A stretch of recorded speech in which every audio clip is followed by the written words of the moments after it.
You have been doing business in China for many years and have focused Yes. deeply on the technology sector. So, what originally motivated you to come to China and establish a company dedicated to China Latin American cooperation?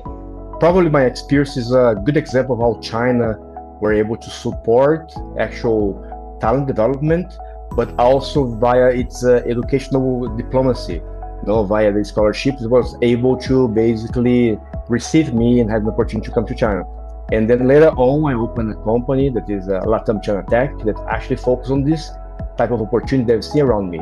Not only Chinese companies pursuing, other markets, but also the need of China to receive direct investment, receive new talents. So, how do you assess China's technological innovation achievements in recent years? Are there any breakthroughs or sectors that left you the strongest impression? When I look at the China's technological innovation over the last years, so it has been 17 years I've been here, right? I think what more stands out to me is not the actual single big breakthrough. Maybe people can mention some companies or key sectors, but the actual important part of how technology and the technology innovation has achieved also social progress is a systemic transformation that has been implemented across the country. This actual transformation is not only connected to the to one innovator, but it's connected to a long-term governmental planning that is centralized and also opens up to innovative policymaking and offers strategic support to the private sector too. So probably China moved from this area of being a mere adopter of technology to be a full stack innovation economy. You can see that all areas of innovation has been a very important core driver for Chinese development. But across the country, we can see also a lot of different initiatives that are fundamental for this growth. We can see how energy is affordable, how many different, the matrix of energy system has been improved to different areas, more sustainable now, how manufacturing has been upgraded with the long-term planning, and more recently how AI can be able to be integrated in so many different industrial applications. This is really we're able to accelerate the development of so many industry across the whole country, and again impact also businesses and life of people across the whole world, because China is more and more able to influence, to not be only a recipient of innovation, but to be able to create its own and also to spread with their businesses all across the globe.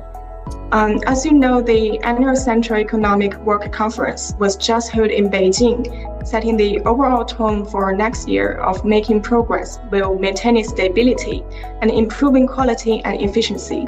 So, as a foreign entrepreneur deeply engaged in the Chinese market, which policy signals from the conference are you paying the closest attention to, and how have they strengthened your confidence in long-term development in China? I believe the latest economic work conference actually sends a message to the Chinese population and to the world. It's a very reassuring message. It's a message that China wants a high quality, a healthier growth, and that has not only based on a need for economic rebound, but also that actually will impact how companies will position themselves.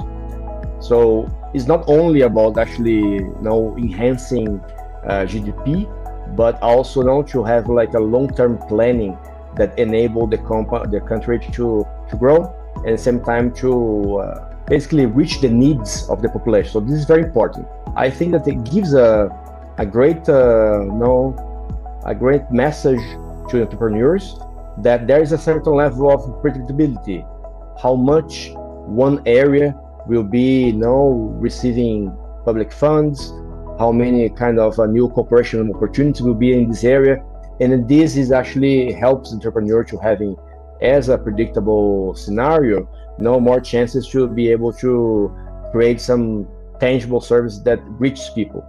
On December 18, 2025, China launched island-wide special customs operations in Hainan FTP, a landmark step in China's commitment to high-standard opening up. So how do you view the future development of the Hainan Free Trade Port? So for a business, I think Hainan positioned itself, like as a hub, that's international hub, is a hub that could be a door into China. And this is actually a great opportunity.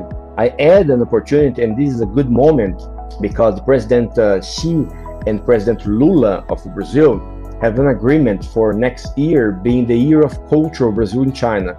And there are some regions, and Hainan is one of them, and this whole surrounding areas that are especially important for this strategy of connecting the two countries via cultural and via tourism. And I see this a very exciting moment to see this experimental zone, how this will be developed, how this will actually be attracting people across the globe and also feeding the Chinese economy.